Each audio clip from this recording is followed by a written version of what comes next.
and we have our next run here. Black Doom will be running Sonic 1, Sonic Rivals 2. The floor is yours. And good luck. Indeed. Thank you. I'm very excited to be here. Very excited to open the Sonic block.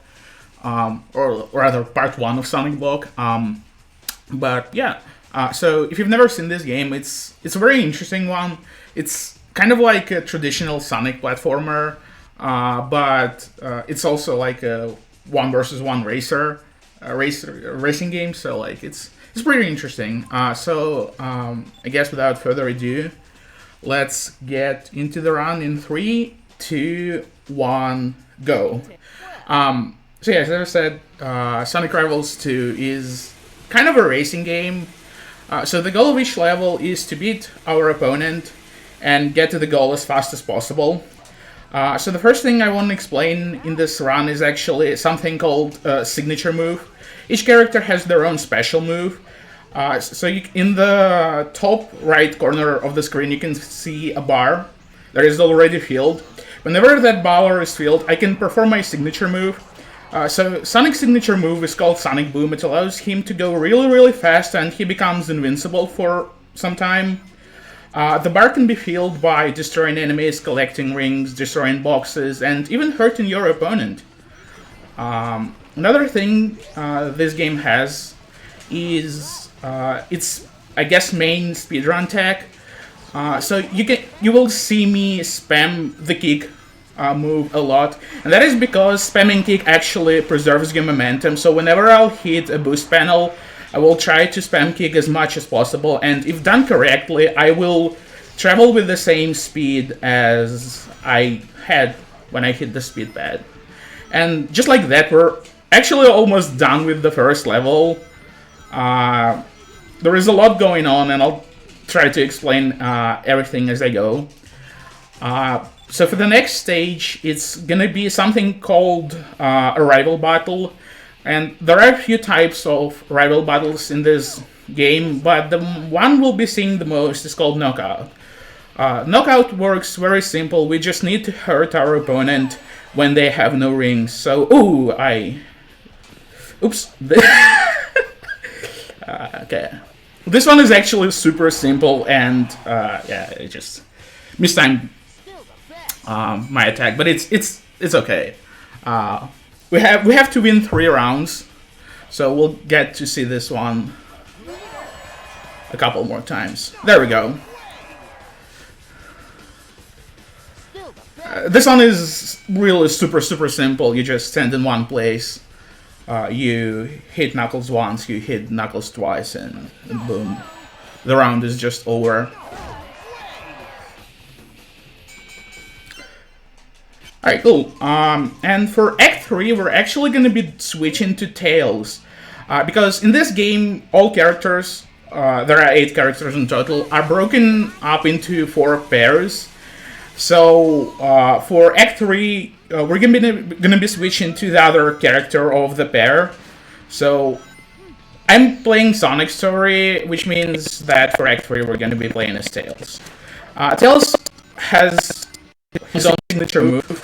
And you might have guessed it, yeah, Tails can fly just like that. Again, we can perform our signature move when the bar is filled.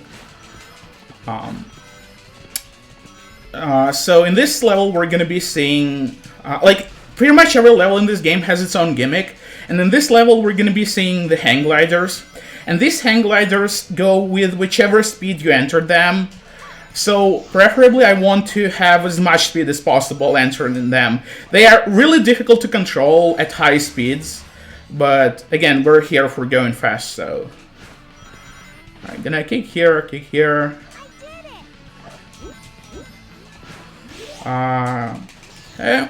Gonna go up here. It wouldn't be a Sonic game if some walls didn't exist.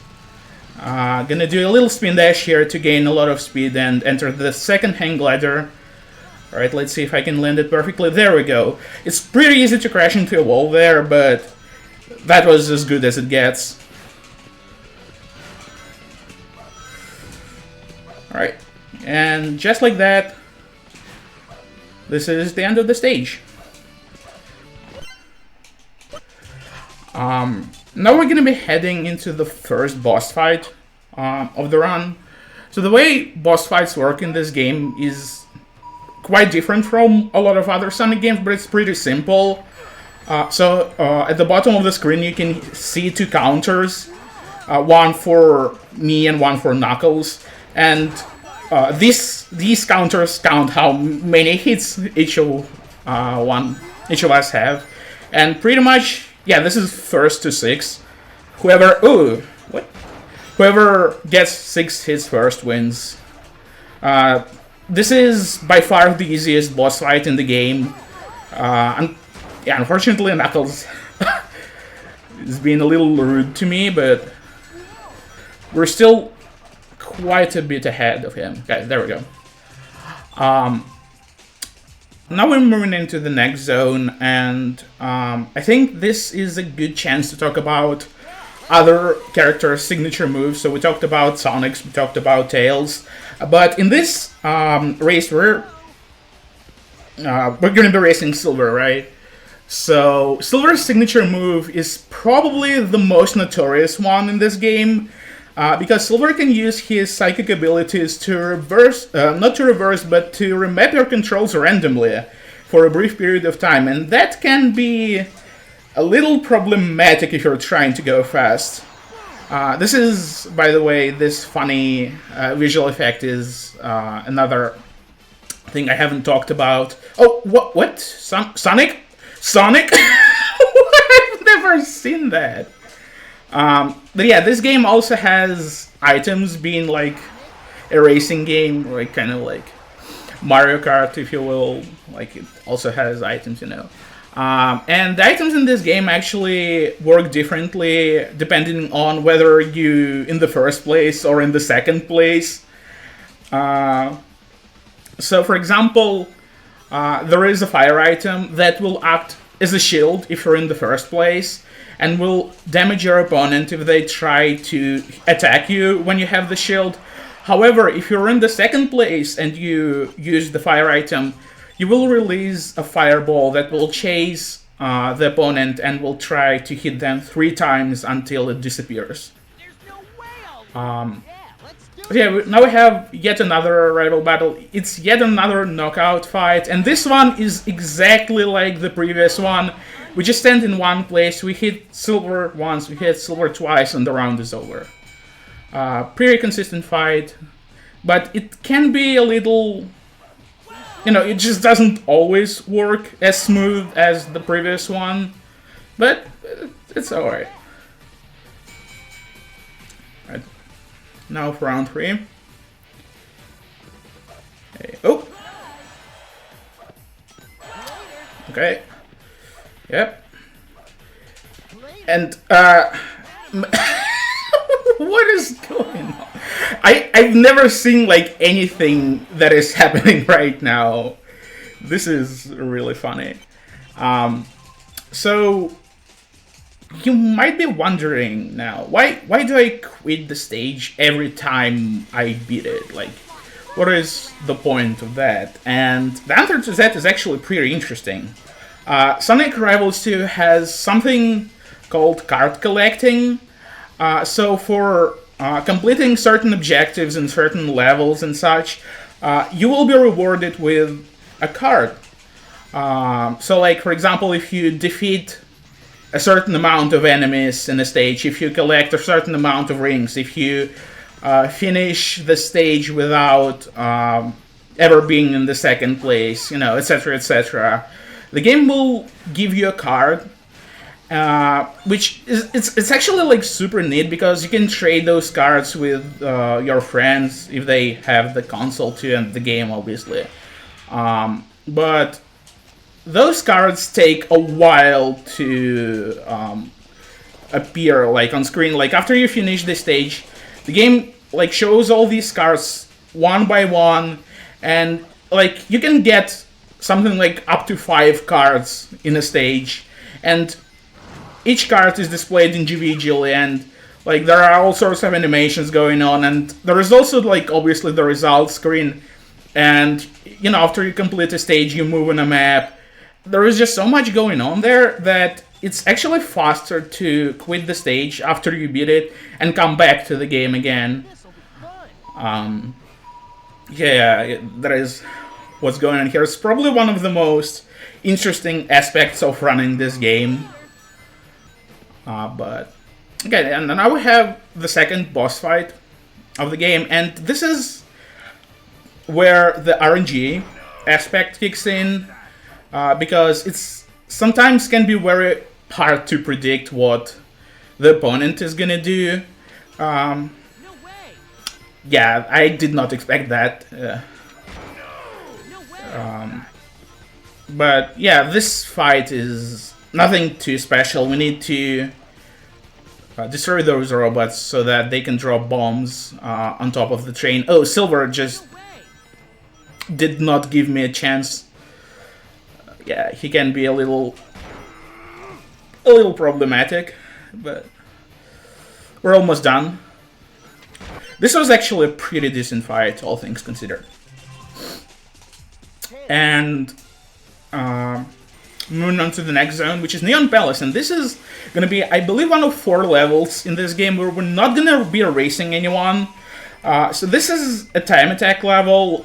It's pretty simple, just beat the level as fast as possible. Yeah. This is probably one of my favorite levels in the run. It's just, you know, when it goes well, it feels really, really nice. Which is an interesting thing because, like, I feel like casino-themed levels are not the best as far as the speedruns go, but this one doesn't rely on, like, the usual mechanics of, like, slot machines and pinball tables in, you know, the way that we all expect it to. Like, so for example, these slot machines, yes, they do give you rings if you get a jackpot or something, but what they also do is that they have 2 exits, and you want, like, a certain exit in certain scenarios. So they can either drop you or they can just let you through. And it's, yeah, it's pretty different. They don't really punish you for, like, if you don't get a certain combination, or, like, if you get a wrong combination or something, like in most Sonic games. Yeah, and again, we're almost done with the stage. This is probably the only slot machine that we want to exit from below, actually. And this is a really good time. I think if I had my splits open, this would have been a gold.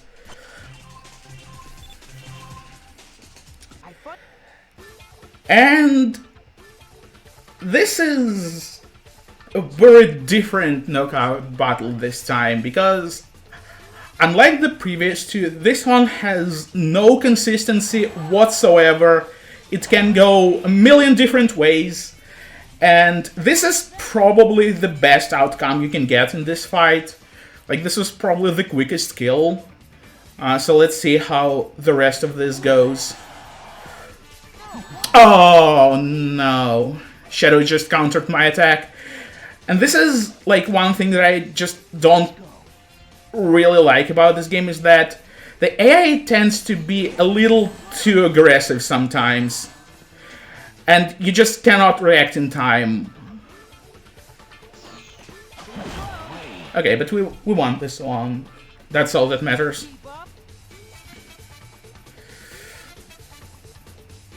Yes, the slots indeed do lock out. I don't know why I jumped up there, but it's okay. You know, all things considered, this was a pretty good fight. Again, only the second round went a little, but yeah, it's okay. I would definitely take that in a run if, like, this was an actual PB attempt, you know. But moving on to the Act 3, we're gonna be seeing something that some Sonic fans might be familiar with, and that is Bingo. I believe these are the same assets they used in Sonic Heroes for Bingo Highway, but in this stage, the Bingo works a little different from Sonic Heroes, because the board is like there is one board across the entire stage, and like there are cubes scattered throughout the stage, and when you touch certain cubes, they stay activated until someone gets a bingo like that. I believe Metal Sonic just got a bingo, and I think you get 20 rings for getting bingo. I'm not sure. I'm gonna utilize Tails' Slide to skip a bit of platforming. Oop. Jump down. Nope. And we do want to get bingos at certain times. Because, again, we get rings for that, and... I didn't jump. And we want to, again, skip certain sections with Tails' Flight. But we get plenty of rings either way, so it's not a big deal.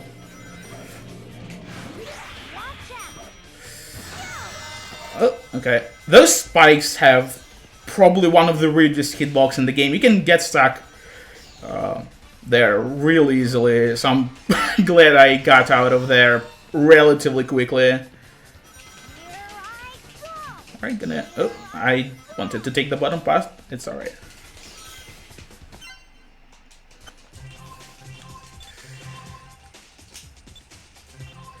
Impressive neon pulse. Oh, I appreciate the kind words, Valeria. Yeah, it's a really difficult stage. But okay, moving on to the next boss fight. This is probably the most RNG heavy part of the run.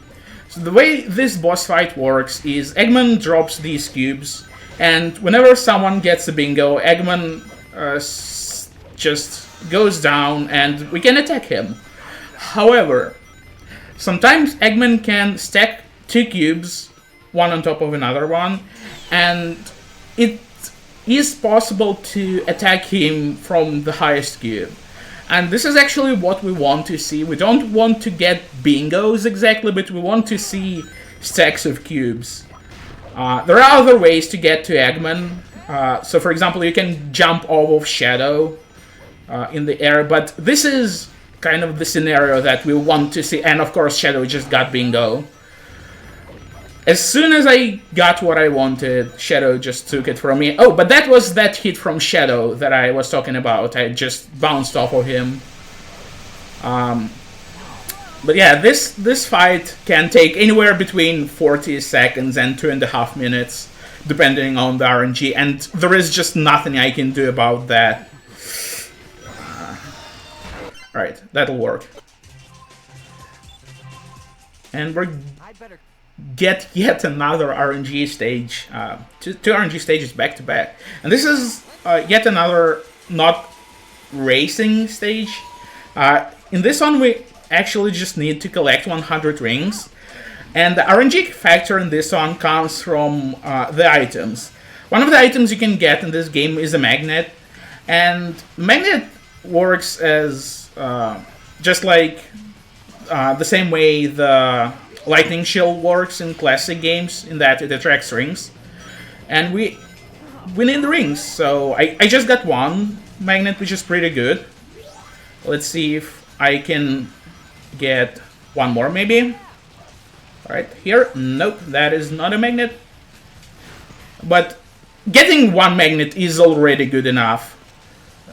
So, can't complain. Nope, did not get more than that. So Frontier Canyon Act 2 is finally a different type of rival battle. This one is called Ring Battle, and it's really simple. We have 1.5 minutes to collect more rings than SPO. It's pretty much an auto-scroller. It's not too difficult to win. There are actually there are multiple types of rival battles in this game.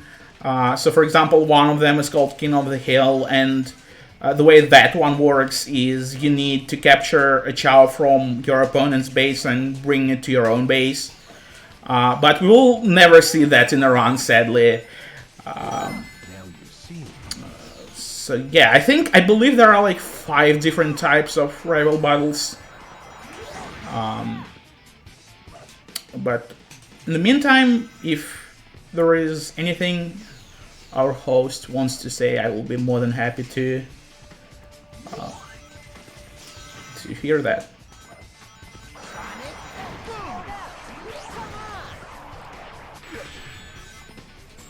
Great. Just a reminder that your donations are going to take this,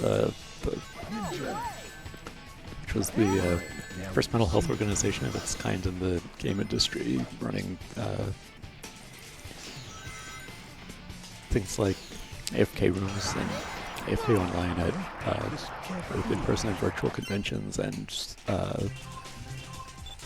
they do workshops, trainings, and consulting services focused on mental health literacy, maintaining good boundaries, and supporting employees through tough times. So they do wonderful things. That sounds good. Okay, now we're in Act 3, which is probably the scariest stage in the run. Being a racing game of some sort, this game unfortunately does have rubber banding. It's not as terrible as it could have been, but this stage is probably where it shines the most. Remember, Silver's signature move can remap our controls randomly, and it takes some time to figure it out, like how it works.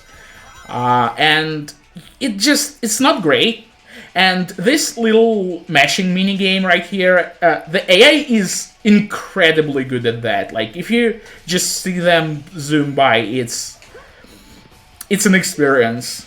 So yeah, you can lose this race pretty easily. Like, oh, and no. Oh, this is this was so you see like the little green aura, I guess, around me, and that was exactly what I was talking about. That was Silver using his signature move, and because I knew that was gonna happen somewhere around that area, like where I was, but yeah, it just did not work in my favor, and I had to go back because of that.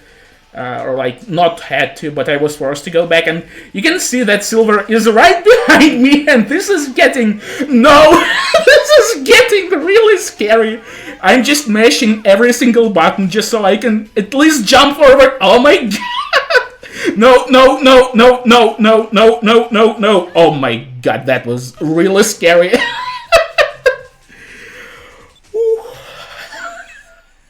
And again, there was absolutely nothing I could do to prevent that. Okay, boss fight.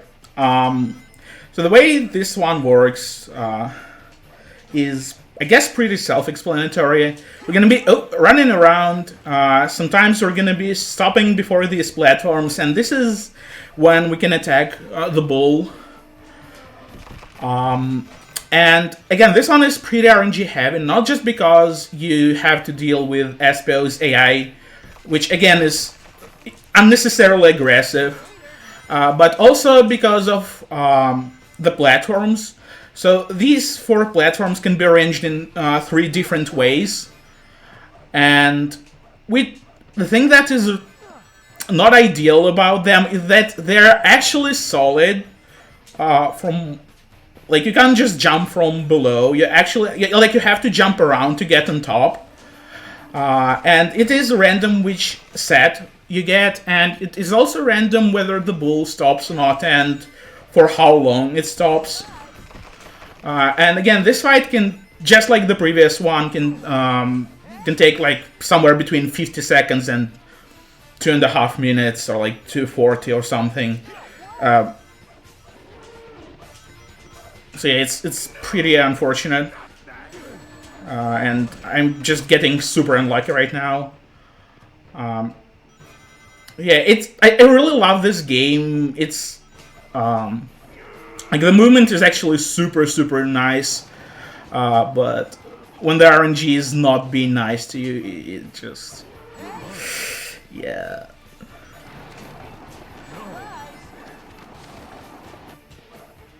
Probably one of them. Oh, the hitbox just did me there. Oh, the there is just so much that happened, and I don't have just time to react to all of that. Alright, can we maybe be done with this fight? Okay, cool. Yeah, one of most brutal splits in the run. So moving on to the second to last zone, and we're gonna be erasing the ghost of ourselves in this one because a spooky level, I guess. One of my favorite spooky levels in all of Sonic games. Really, it's just so good. I really love the music. I really love the aesthetics, and the speedrun of this level is pretty nice too. Some really nice movement there. Yeah, this is kind of like... Oop. That ghost is just... Oh my god, this ghost was bullying me. But yeah, I was gonna say, like, this level kind of works like Syndopolis from Sonic and Knuckles, in that sense that you have these areas where if you don't have the lights on for too long, you will have these ghosts spawn. And coming up here, we're gonna be seeing probably one of the biggest skips in the run. So let me just set it up. Oh, there we go. I just skipped a tiny section of this level. I think the skip saves like 5 seconds, which is funny. It's like one of 2 real skips you can do in this run. Like, for the most part, this game is just... It's pretty straightforward. You just go through the level, but sometimes... I hope that counted, but sometimes you can do something like that. And for the last rival battle of this run, we're gonna be having the knockout fight again. But here we will want to... to win 5 rounds. And this is super scary, because while this does have a consistent strat, just like that, if you mess it up, it's very likely that you might lose the round, because, again, for some reason they made Tails' AI super aggressive here. So if you mistime your attacks, yeah, the fight can go very wrong. So this is really a timing exercise more than anything else. But we're looking good. We won 4 rounds so far. And just like that, we're done. So for Act 3, we're gonna be playing as Tails. We're gonna be racing Tails against Tails too. So it's pretty, again, a really interesting level. This one has, again, almost every level in this game has its own gimmick. This level has this gimmick where you have to, match 2 symbols on those things, and they will open the gate for you. It's always the second symbol from the one that you're started with. So it's mostly just a muscle memory thing. 1, 2, okay. So I don't even look at the symbols. I just go with the audio cue, I guess, like the sound effect of that thing just rolling. And right here we're gonna be seeing yet another quite major skip. Oh, I just barely landed that. Yeah, we just can skip that big spiral.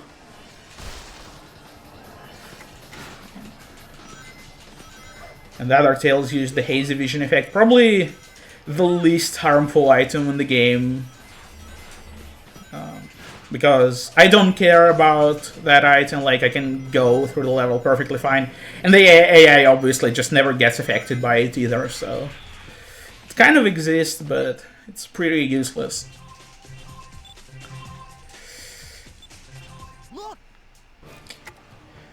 Okay. Just give me like 1 second because I wanna go for a strat. Okay.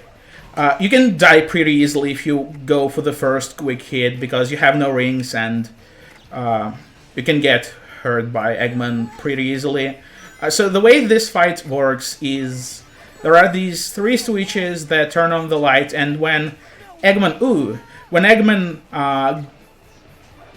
gets into like the light, his cockpit gets revealed, and we can attack him. And obviously, being a spooky level, this is not the real Eggman, but this is a ghost, quite literally. Again, this fight, I believe there is the manip for this fight where you can get Eggman into going exactly here every single time. Unfortunately, I think it did not.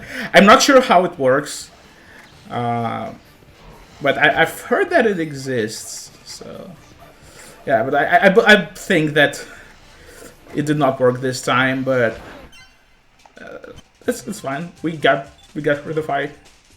Whoa. Now we're in the last zone of this run, which is Chaotic Inferno. Again, a really cool zone, some really interesting movement here.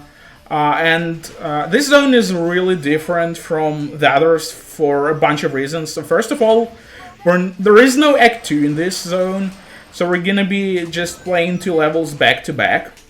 And secondly, both levels in this zone are time attacks. And we're not even gonna be racing anyone, we're just gonna be going as fast as possible and to get to the goal ring. So you might be wondering, how did we end up here? How did we go from a nice sunny coast to this? And the answer to that is that apparently Eggman found some ancient manuscripts and he learned that there is this monster, this beast called Ifrit, and obviously Eggman, being Eggman, wanted to use his powers to take over the world. But so yeah, essentially the whole plot of this game is just us trying to stop Eggman from that. And this is sort of, we're now in like sort of another dimension where Ifrit lives, and we just try to get to the guy as fast as possible to stop Eggman from releasing him. Do we have time for a donation? Yeah, sure. Alright, we have a $10 donation from Brandino with the message, "Handheld Sonic Runners Unite! I love Black Doom. He's so cool in the Rivals goat. Hope the RNG is in your favor today."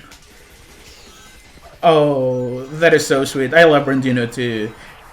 He is so cool. The Sonic 3DS goat, if you've never seen a run of any 3DS game, that being Sonic Lost World or Sonic Generations 3DS, I definitely recommend checking him out. Really cool guy. Okay, now we're in the last level of the run, and funnily enough, this is the only level in the run that has an actual glitch that is called Cannon Glitch. So there are these cannons in this zone that shoot you, and we will be seeing one very shortly right now. And so you see how these cannons change angles. So like they have two positions, and if you shoot right before the angle changes, so it's, I believe that is a frame perfect trick. So anyway, if you shoot right before the angle changes, you get shot with incredible speed. Like it's just so much bigger than intended. I did not get that speed on the first cannon, but we will be seeing another right about now. So let's see if I can get it. I did not get it. I shot a little too late. Yeah, it's a frame perfect trick. So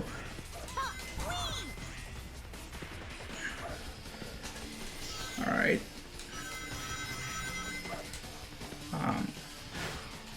Okay. So I hope that I will be able to show something really funny that I... Oh, there we go. So if you look at the progress bar at the bottom of the screen, you can actually see two realistic cows there, which is like, it's absolutely ridiculous that they put this in the game. And I just don't know why. Why would they do that? But it's pretty funny. It's something that exists. Yeah, there we go. This game has cows. It's a fun little fact for you all, I guess. Now we arrived to the final boss, and yeah, it is this Ifrit guy that I was talking about. Unfortunately, he possessed Tails' mind, so Tails is not going to be helping us to save the world, but we're going to be actually dealing with Tails. This fight is pretty different from the other ones, because for once this is not a race, I guess. So like, if you look at the bottom of the screen, there is no counter for Tails. You just need to get 8 hits. That's yet another different thing, is that this fight requires 8 hits, not 6. And if you look at the top right corner of the screen, you can see that there is a counter. It's a distance counter, but it's pretty much like a timer. So for some reason we need to destroy this guy before we reach the ground, I guess. I'm not sure why. I don't think the game ever explains that. But TLDR, this is a fight with a limited time. And we're not going to be seeing Sonic for like half of this fight, because we can do something to get him off screen, and I believe that manipulates Tails' AI into being more friendly, so that he doesn't attack us quite as often. But yeah, this fight has 2 parts. One where you fall in the air until you're tasked with a quick time event, when you can hit the guy, and then we land on his body, and this happens. So before we can deal the actual hit here, we need to attack his head 3 times, and you'll see that the texture on his head changes every time we attack Ifrit, which is, I guess, like we're just getting rid of some sort of protection. I don't know.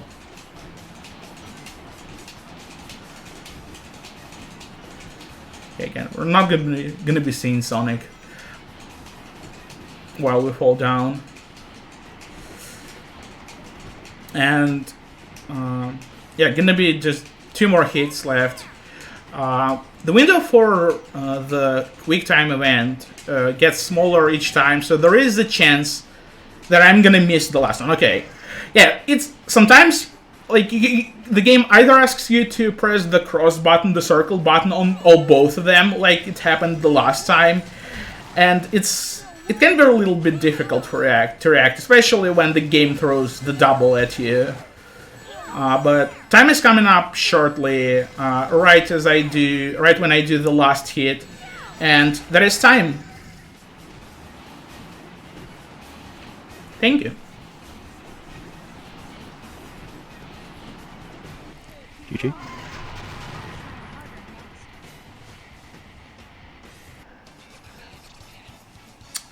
Alright, so yeah, I guess I can show what actually happens after you finish a level. So you get all of these cards, you get the results screen, and you know, it takes a bit of time, so it's faster to skip that.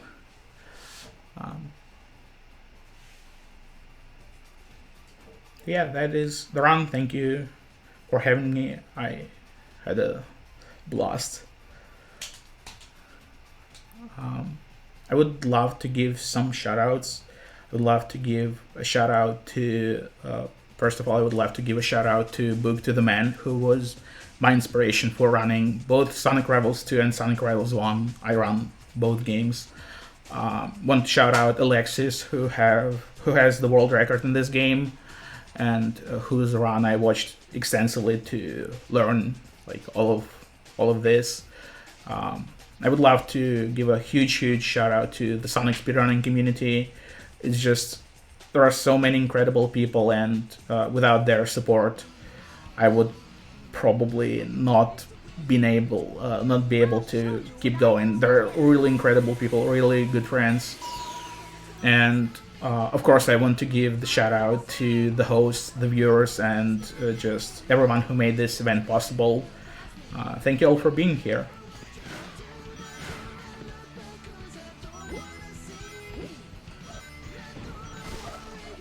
Thanks so much for